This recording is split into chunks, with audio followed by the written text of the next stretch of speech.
श्री गणेशाय नमः। ओम नमः शिवाय। जय नाग देवता। क्या आप जानते हैं, एक समय ऐसा भी था जब समस्त नागवंश विनाश के कगार पर था, लेकिन तभी एक दिव्य ब्राह्मण बालक ने पूरे यज्ञ को रोक दिया। कौन था वो? क्यों हुआ नागों का नरसंहार? और नाग पंचमी का इस सब से क्या है संबंध?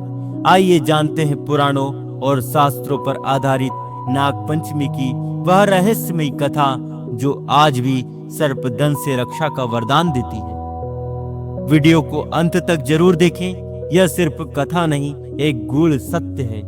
मित्रों, आपसे निवेदन है, चैनल को सब्सक्राइब करें, अपने मित्रों और परिजनों के साथ इस चैनल को साझा करें।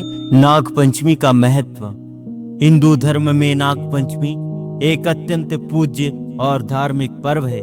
यह श्रावण मास की शुक्ल पक्ष की पंचमी तिथि को मनाया जाता है, जो इस दिन नागों की पूजा करके विश्व से रक्षा, कुल परिवार की सुरक्षा, संतान सुख और भूमि की उर्वरता की कामना की जाती है। पुराणों में वर्णित नाग पंचमी की प्रमुख कथा।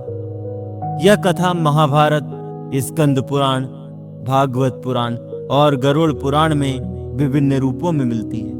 विशेष रूप से यह कथा महाभारत के जन्मेजय के नाग यज्ञ से जुड़ी हुई है। कथा का आरंभ परीक्षित और तक्षक नाग की शत्रुता।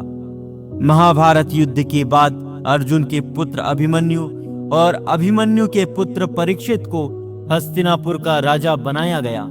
एक बार परीक्षित समीक मुनि के आश्रम में गए। वहां ऋषि मौन ध्यान में लीन थे। राजा ने उन्हें बार बार बुलाया, लेकिन उत्तर न मिलने पर अपमान स्वरूप एक मरा हुआ सांप ऋषि के गले में डाल दिया। यह बात ऋषि के पुत्र श्रृंगी ऋषि को पता चली।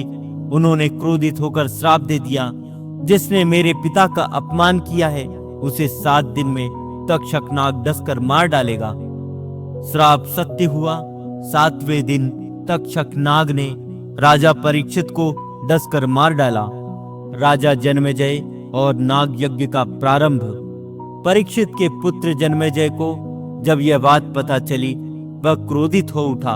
उसने सर्प जाति के समूल नाश का संकल्प लिया और एक विशाल नाग यज्ञ सर्प सत्र की स्थापना की। इस यज्ञ में आहुति डालने से एक एक करके सारे नाग यज्ञ कुंड में खिंचकर गिरने लगे और भस्म होने लगे।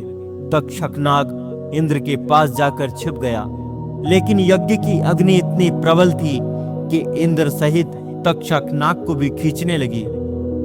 आस्तिक मुनि की रक्षा याचना।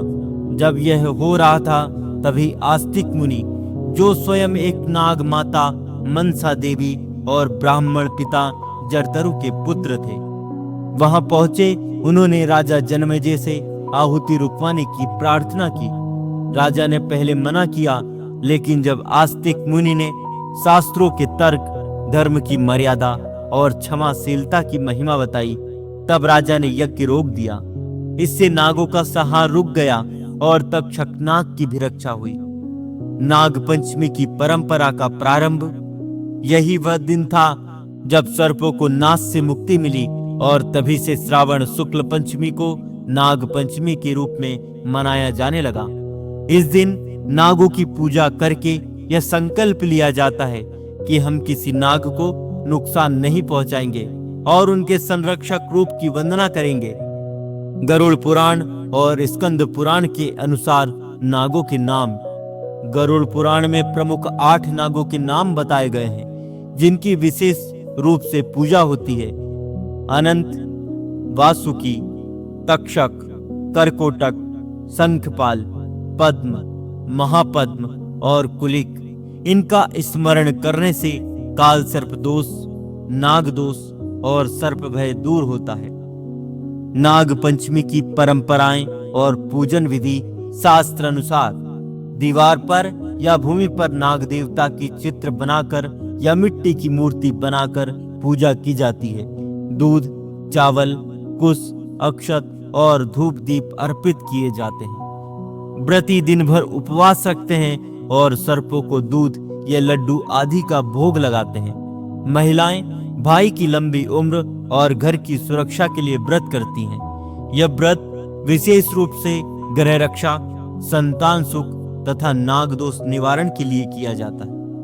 नाग पंचमी केवल एक पूजन पर्व नहीं, अपितु प्रकृति, जीव जंतु और धर्म की रक्षा का प्रतीक है।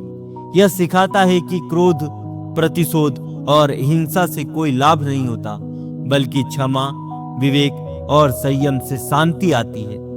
यदि यह कथा आपको ज्ञानवर्धक लगी हो तो कृपया इस चैनल को सब्सक्राइब करें। इस दिव्य कथा को अपने मित्रों और परिवारजनों के साथ साझा करें और इस भक्तिमय धारा को आगे बढ़ाने में अपना योगदान दें। और कमेंट में बताएं अगली कथा आप किस विषय पर सुनना चाहते हैं। ओम नाग देवताभ्यो नमः कहकर वीडियो को विराम दें। जय माता दी। हर हर महादेव। जय भोलेनाथ।